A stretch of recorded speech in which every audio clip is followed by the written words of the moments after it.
안녕하세요. 리서치 에이전트 맥입니다. 오늘 이 시간에는 파미셀이라는 기업에 대해 이야기해 볼 텐데요. 이 회사가 지금 AI 반도체와 유전자 치료제 이 두 거대 시장의 교차점에서 어떻게 엄청난 기회를 잡고 있는지 지금부터 자세히 한번 파헤쳐 보겠습니다. 최근 파미셀의 주가 흐름인데요. 정말 놀랍지 않나요? 이 그래프가 보여주듯이 정말 불과 며칠 사이에 시장의 모든 시선을 한 몸에 받으면서 그야말로 수직으로 상승했습니다. 당연히 많은 분들이 궁금해 하실 겁니다. 이거 그냥 잠깐 반짝하고 마는 테마주 아니야? 라고 생각할 수도 있고요. 아니면 와, 이 기업의 체질 자체가 아예 근본적으로 바뀌고 있는 건가? 하는 신호일 수도 있겠죠. 오늘 우리는 바로 그 질문의 답을 찾아보려고 합니다. 자, 그래서 오늘은요, 이 6가지 순서로 한번 살펴볼 겁니다. 먼저 주가가 왜 이렇게 급등했는지 그 이유부터 시작해서 이 회사를 이끌고 있는 두 개의 성장 엔진을 깊숙이 들여다보고요. 이게 실제 숫자로 어떻게 나타나는지, 그리고 마지막으로 우리가 생각해야 할 리스크는 없는지까지 꼼꼼하게 짚어보겠습니다. 자, 그럼 첫 번째 단서부터 찾아보죠. 도대체 무엇이 이 주가를 이렇게까지 끌어올렸을까요?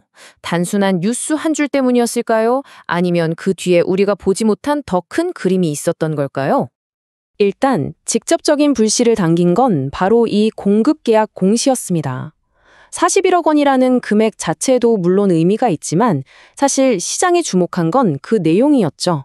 바로 AI 반도체와 관련된 첨단 소재 부문의 성장이 드디어 눈에 보이는 성과로 나타나기 시작했다는 아주 강력한 신호였기 때문입니다. 하지만 이게 전부가 아닙니다. 더 중요한 건요. 시장은 이미 이 기업의 엄청난 실적 성장을 어느 정도 예상하고 있었다는 점이에요. 2025년이 되면 영업이익이 무려 700 가까이 성장할 거라는 전망이 있었거든요. 시장은 이걸 주가에 미리 반영하고 있었던 거죠. 그러다 이번에 공급 계약 뉴스가 딱 터지니까 그 막연했던 기대감에 확신이라는 불을 지핀 셈입니다. 자, 그럼 그 폭발적인 성장을 이끌 첫 번째 엔진, 바로 AI 반도체와 관련된 첨단 소재 사업을 자세히 한번 살펴보겠습니다. 도대체 파미셀이 어떻게 AI 혁명의 숨은 수혜주로 떠오르게 됐는지 그 구조를 지금부터 파헤쳐보죠. 먼저 파미셀의 전체적인 사업 구조를 한번 보시죠. 매출의 거의 전부, 그러니까 97.8%가 바이오케미컬 사업부에서 나옵니다. 사실 많은 분들이 파미셀 하면 줄기세포 치료제 회사를 떠올리시는데요. 물론 그것도 맞지만 실제 이 회사에 돈을 벌어들이는 핵심 사업은 바로 이 화학 소재 분야라는 걸 알 수 있습니다. 그리고 이 핵심인 바이오케미컬 사업부를 좀 더 깊이 들여다보면요. 가장 큰 비중을 차지하면서 새로운 성장 동력으로 떠오른 게 바로 첨단 소재입니다. 이게 바로 AI 반도체 기판에 들어가는 핵심 재료인 저유전율 레진과 경화제인데요. 여기서 저유전율이라는 말이 좀 어려울 수 있는데 아주 쉽게 말해서 AI 칩처럼 엄청나게 빠른 속도로 신호를 주고받아야 할 때 신호가 새거나 서로 간섭하는 걸 최소화해주는 특수 소재라고 생각하시면 됩니다. 한마디로 속도가 생명인 AI 반도체에겐 없어서는 안 될 필수 부품인 거죠. 자, 이제부터가 정말 재미있는데요.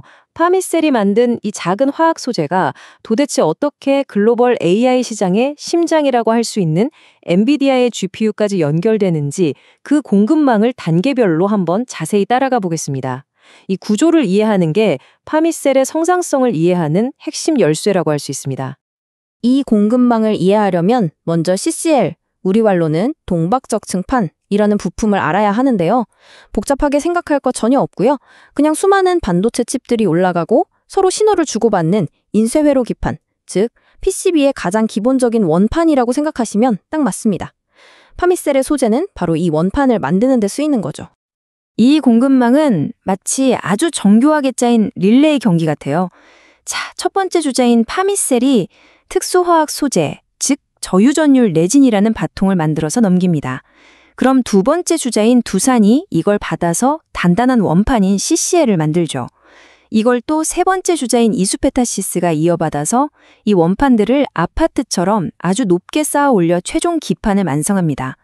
그리고 마침내 마지막 주자 엔비디아가 이 하이테크 아파트 위에 강력한 두뇌인 GPU를 딱 얹는 겁니다. 여기서 정말 재미있는 점은요. 이스페타시스가 만드는 다층 기판, 즉 MLB의 제작 방식입니다. MLB는 CCL이라는 단단한 뼈대와 프리프레그라는 접착 시트, 이 두 가지를 샌드위치처럼 번갈아 가면서 쌓아서 만들거든요. CCL이 중심 뼈대 역할을 하고 아직 반쯤 굳힌 상태인 프리프레그가 각 층을 아주 단단하게 붙여주는 강력한 접착제 역할을 하는 거죠. 그리고 결정적으로 이 뼈대와 접착제 모두가 바로 파미셀의 레진으로 만들어진다는 겁니다. 바로 이 점이 핵심입니다. AI 성능이 계속해서 높아질수록 더 많은 데이터를 더 빨리 처리해야 하잖아요. 그러려면 반도체 기판의 층수가 18층, 20층, 24층 이렇게 계속해서 높아져야만 합니다. 이걸 고다층화라고 하는데요. 기판의 층수가 늘어난다는 건 그 뼈대와 접착제 역할을 하는 CCL과 프리프레그가 더 많이 필요하다는 뜻이고요. 이건 곧 원재료인 파미셀 소재의 수요 증가로 정확하게 정비례해서 이어지는 구조인 겁니다. 자, 지금까지 AI 첨단 소재가 폭발적인 성장을 이끄는 로켓 엔진이었다면요. 이번에는 그 로켓이 안정적으로 발사될 수 있도록 튼튼한 발사대 역할을 해주는 사업을 살펴보겠습니다. 바로 이 회사의 전통적인 강점이자 아주 안정적인 현금 창출원, 유전자 치료제 원료 사업입니다. 파미셀은 바로 이 뉴클레오시드라는 물질을 생산하는 전 세계적으로도 몇 안 되는 기업 중 하나입니다. 뉴클레오시드가 뭐냐면요. 우리 생명의 설계도인 RNA와 DNA를 구성하는 가장 기본적인 벽돌 같은 물질이라고 보시면 됩니다. 그렇기 때문에 모든 유전자 기반 신약이나 우리가 잘 아는 코로나 진단 시약 같은 분자 진단 키트를 만들 때 없어서는 안 될 가장 근본적인 재료가 되는 거죠. 그리고 이 누클레오시드가 사용되는 RNA 치료제 시장은요, 이 숫자가 보여주듯이 연평균 60%가 넘는 그야말로 엄청난 속도로 성장할 것으로 전망되고 있습니다. 과거에는 주로 희귀질환 치료에만 쓰였는데 이제는 고지혈증이나 고혈압 같은 만성질환으로까지 그 영역을 빠르게 넓히면서 시장 자체가 구조적으로 커지고 있는 겁니다. 특히 중요한 점은 파미셀의 고객사들입니다. 여기 머크나 서머피셔 사이언티픽 같은 이름들이 보이죠? 이 회사들은 전 세계의 모든 연구소와 제약사에 시약을 공급하는 말 그대로 이 생명과학 시장의 거대한 공룡 기업들입니다. 이런 최상위 기업들에게 핵심 원료를 공급하고 있다는 건 그만큼 파미셀의 기술력과 품질이 세계적으로 인정받고 있다는 뜻이고요.